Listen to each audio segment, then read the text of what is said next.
Already embroiled in turmoil, Kyrgyzstan hopes to become the first democracy in Central Asia after a crucial referendum on a new constitution. But what are the dangers ahead? And what about concerns voiced by some of its neighbours? This is Inside Story.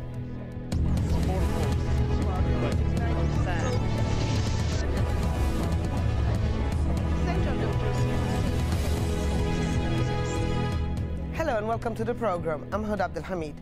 Kyrgyzstan is on its way to adopting a new constitution. The referendum, backed by an overwhelming 90% of voters, could pave the way towards peace and stability in the country. A bloody uprising in April resulting in ousting former President Bakiyev. An interim government took over the reins of power as ethnic violence erupted between Kyrgyz and the minority Uzbek. Some say clashes have left up to 2,000 people dead, and according to the UN, some 400,000 refugees. Robin Forrester-Walker has this report on the referendum, pegged as a positive step forward for Kyrgyzstan. It's been a long time coming for this unelected government. Now, finally, the interim president of Kyrgyzstan has some good news to tell the world, with a yes vote approving her right to rule. We consider the referendum a success. The new constitution of the Kyrgyz Republic has been approved despite a strong resistance by its opponents. More than half the citizens of the country came to vote in the referendum. And by doing this, the people put to an end the authoritarian family-run rule of the two previous presidents. This referendum required the Kyrgyz people to choose whether or not to support the government's political reforms. But in Osh, the epicenter of the recent interethnic bloodletting, claims of weak leadership damaged confidence in the interim government. Here in Kyrgyzstan we always have a revolution. A president is always under pressure. People don't want to see him as a leader. Nobody listens to each other. So we don't expect anything good in our country, and the new constitution won't help. With so many ethnic Uzbeks caught up in the recent conflict, the Kyrgyz Central Election Commission sought to make it easier for everyone to cast their ballot. In this Uzbek neighborhood in Osh, government officials brought ballot boxes to voters, too afraid to venture out to polling stations. We want peace and calm. That's the most important thing, that everything should be calm. We've been running here, running there, people shooting. The Kyrgyz Central Election Commission reported a high turnout. Given the insecurity, privately, some observers have questioned the figures. But international monitors have been observing closely. The OSCE will report their preliminary findings on Monday. If these results are accurate, then this could be a very positive outcome for the Kyrgyz government, because if the electorate are prepared to engage in a democratic process, they're willing to give this new leadership a chance. Robin Forrester-Walker, Al Jazeera, Bishkek. Well, joining me today to discuss the topic, in Bishkek, Mirsuljan Namazaliev from the Central Asian Free Market Institute. In London, Najam Abbas, Senior Fellow on Central and South Asia at the East-West Institute. And in Moscow, Dmitry Babich, political analyst and columnist at Russia Profile. Welcome to the program, gentlemen. Mirsuljan Namazaliev, let me start with you. Some observers do say that actually people did go out and vote in big numbers, but they didn't really know what they were voting for. I think there were different expectations. But what I really liked during the referendum day is the people who were never voting, mostly internet geeks and others who were then posting. This time they went out and they voted, and they were saying, I went there with my whole family. And the expectations and the, arguments to vote were, of course, different. But there was something uniting. That was, of course, about stability through legal government. There were some people who really voted for the constitution as they read that, as the new constitution really shifts down the president's power. And there were some more people who said, okay, we don't support this constitution, we do not believe to the interim government so much, but we don't have any other chance. any other options. So we need to support this government and to support them in advance. So this in advance support, I think, was also one of the leading arguments to vote for at the referendum. Well, Najam Abbas, is this vote coming, or this constitution, let's say, coming at the right time? Yes, please. The choice was to continue as a hostage of a deadlock, head towards a dead end, or make a departure to something which has not been tried in the past, but can still be a light at the end of a very turbulent and deadly tunnel. So that is why all the stakes were put in turning a new page, making a new start, as if rewriting history, so that the Kyrgyz people can opt whether they would have concentration of powers in individual hands, or they are prepared and ready to make a transfer of power to institutions. Perhaps the right time has come. Well, Dmitry Babic, yet the Russian president is not very happy with this vote. He actually said that maybe this new constitution could bring to more turmoil in the country. Well, I wouldn't say that he is not happy. He is just concerned whether this system will work. And as our colleague in Bishkek has said, what Kyrgyzstan needs right now is not a Western-style democracy. It cannot be established in a matter of days. What Kyrgyzstan needs is law and order, peace and stability. And our president, Dmitry Medvedev, he's just not sure that it will be possible to guarantee this law and order, peace and stability by means of parliamentary democracy. Parliamentary democracy never worked in any ex-Soviet republic except the Baltic states. So in that sense, I wish all kinds of success to the new Kyrgyz government, but they are really embarking on an untrodden path. No one tried to do it before in this area. Well, let's go at least through the details of this referendum. It would make Kyrgyzstan the first parliamentary republic in Central Asia by reducing the powers of the president and giving more to the prime minister and parliament. It also legitimizes the country's interim government and allows Rosa Otunbayeva to remain in power until the end of 2011, when presidential election will be held. And finally, it abolishes the country's constitutional court by transferring its power to the Supreme Court. So let's go back to Bishkek. Mirsuljan Namazaliev, how do people there feel about Russia's position?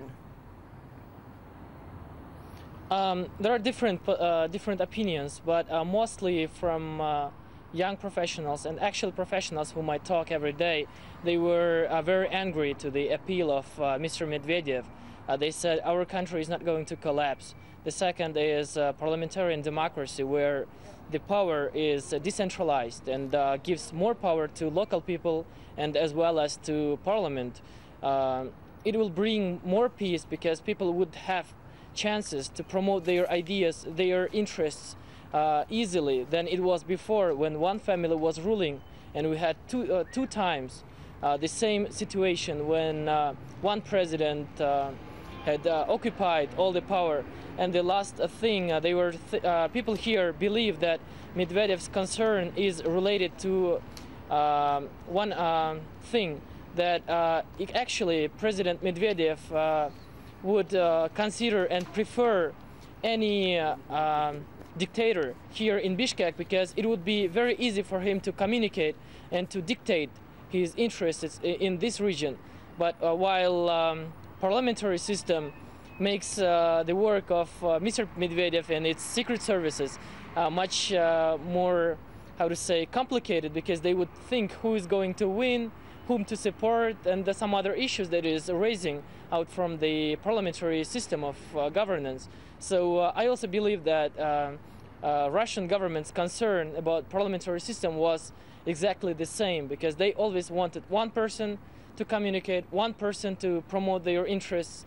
And now Kyrgyzstan is the first country, except Baltics, where we are accepting not presidential system, and all other countries, as we know, except Baltics and some countries from Caucasus, are authoritarian. We want democracy.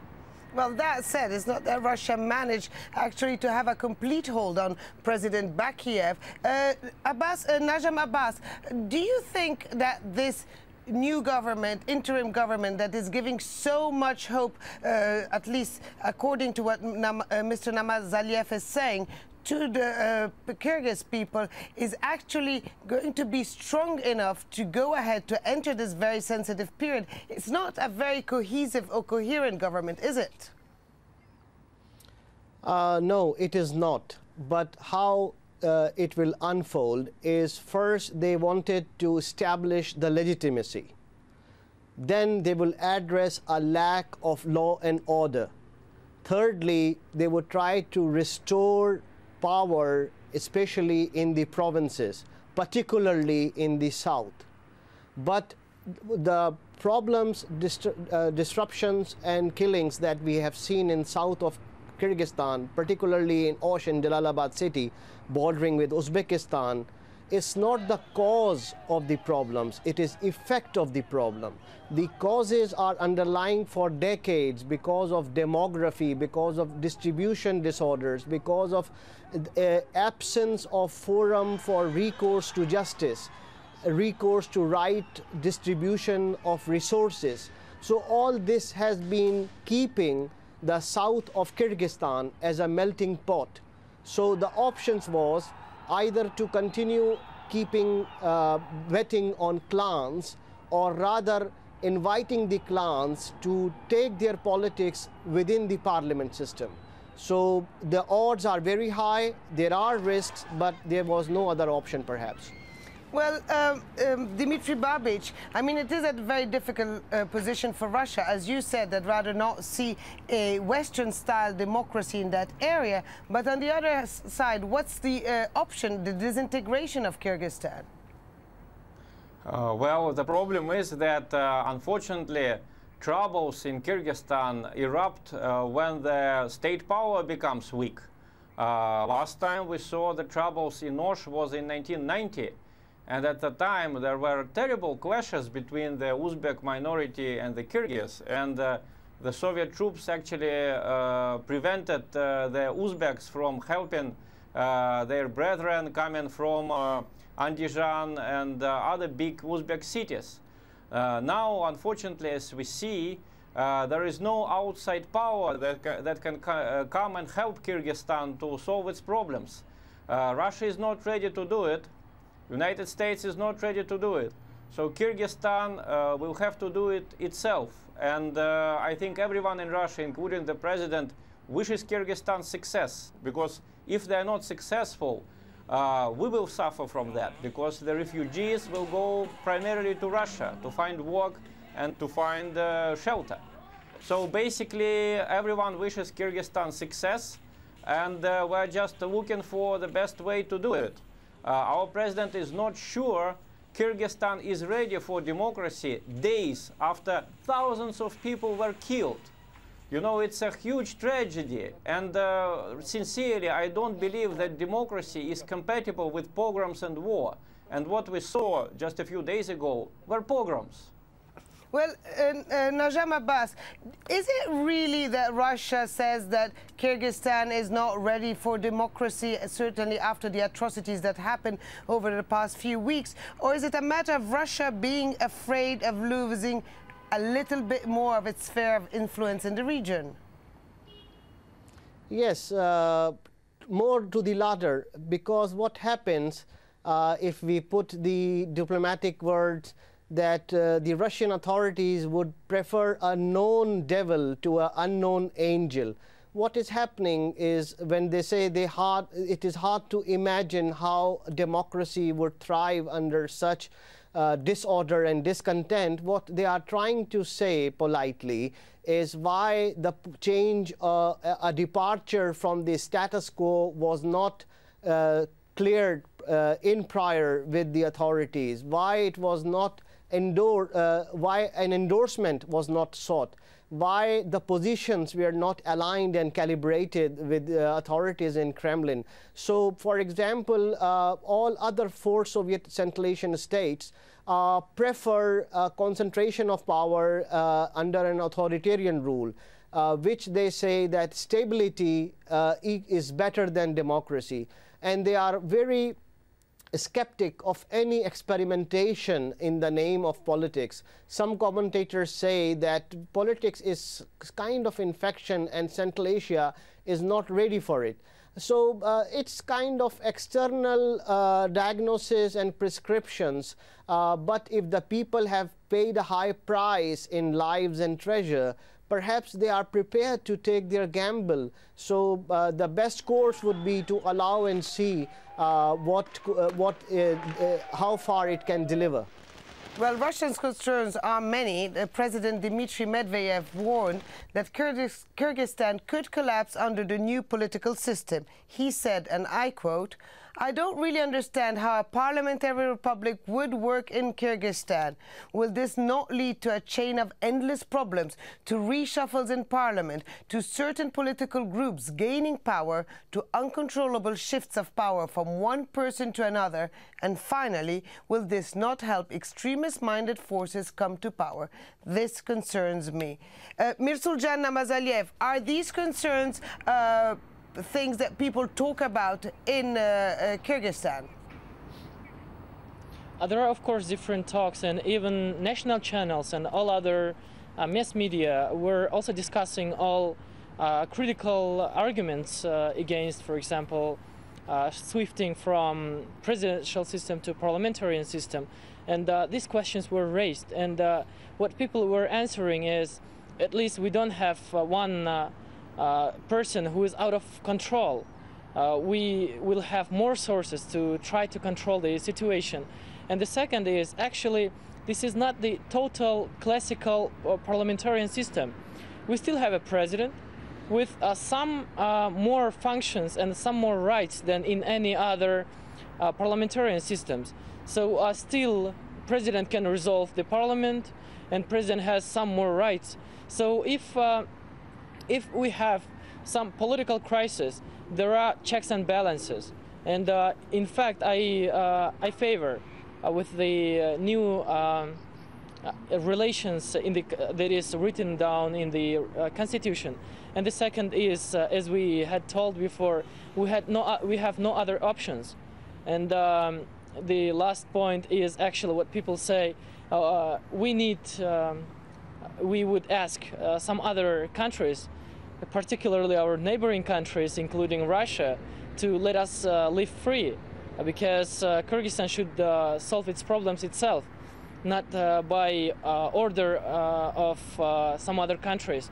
So actually, when we were still planning a referendum, there were negotiations, and I think everybody can understand what kind of negotiations was going on between Kyrgyzstan's interim government and Russia's government. So I'm just it's better if the country Dmitry decides. Babic into this conversation, but I just wanted to know, because of the presence of an American base in Kyrgyzstan and the presence of a Russian base in Kyrgyzstan, isn't it that little country is becoming a new stage for this Cold War that never really ended? No, it's not the case, and I'm very happy that it's not the case, because if there had been also rivalry between Russia and United States, and if we got the Kyrgyz government involved in it, the tragedy would be much worse. I think what happened in Kyrgyzstan, I mean, these two coups which removed the previous presidents, one of them more authoritarian than the previous one, I think it was primarily caused by the internal problem of Kyrgyzstan. Kyrgyzstan is a poor country. It's the smallest country in Central Asia with the smallest amount of resources. It's the poorest country.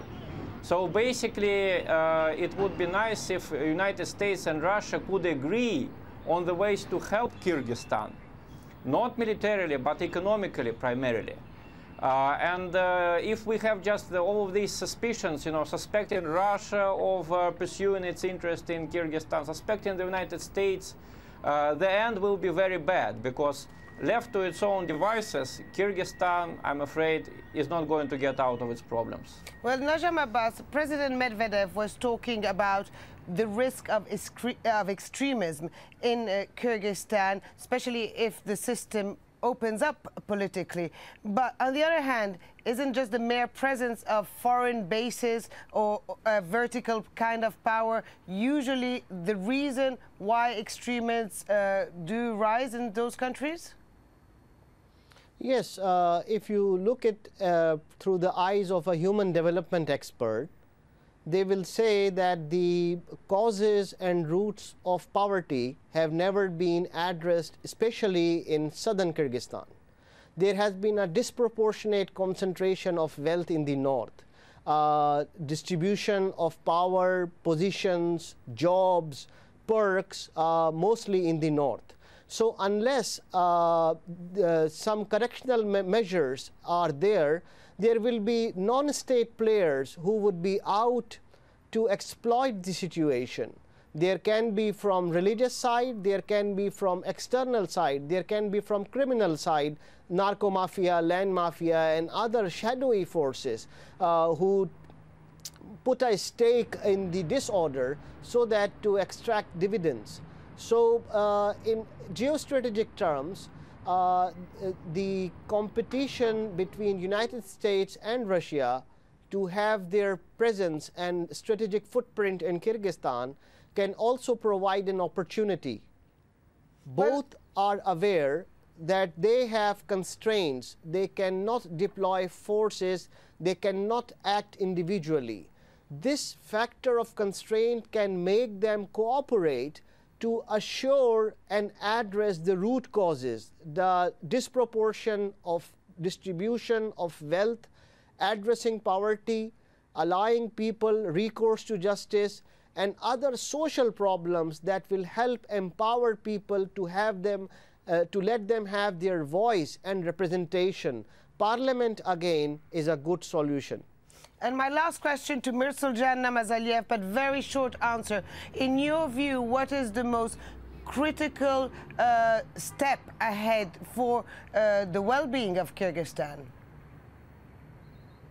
I think what we need to make the people in Kyrgyzstan much wealthier or happier and avoid all these problems and conflicts is just to bring, of course, peace, but also freedom. And neighboring countries who were all the time closing their borders for the people of Kyrgyzstan, for goods from Kyrgyzstan, are not doing a good thing if they declare that they want to help to Kyrgyzstan, but they were adding export tariffs to their oil prices, or they were putting import tariffs, or they were creating custom unions, which also isolates Kyrgyzstan and not includes them. So if Kyrgyzstan is isolated and unfree countries are united in order to make Kyrgyzstan also unfree, then I think Kyrgyzstan will never grow. So if Russia, Kazakhstan, Uzbekistan and other countries want to help, is just let everybody, peaceful people, goods cross the borders. If I'm sorry to interrupt, but we did reach the end of the program. So Mirsuljan Namazaliev, Najam Abbas and Dmitry Babich, thank you so much for joining us here on this edition of Inside Story. And thank you so much for watching us. We welcome your comments and suggestions. Please email them to us at insidestory@aljazeera.net. Goodbye for now.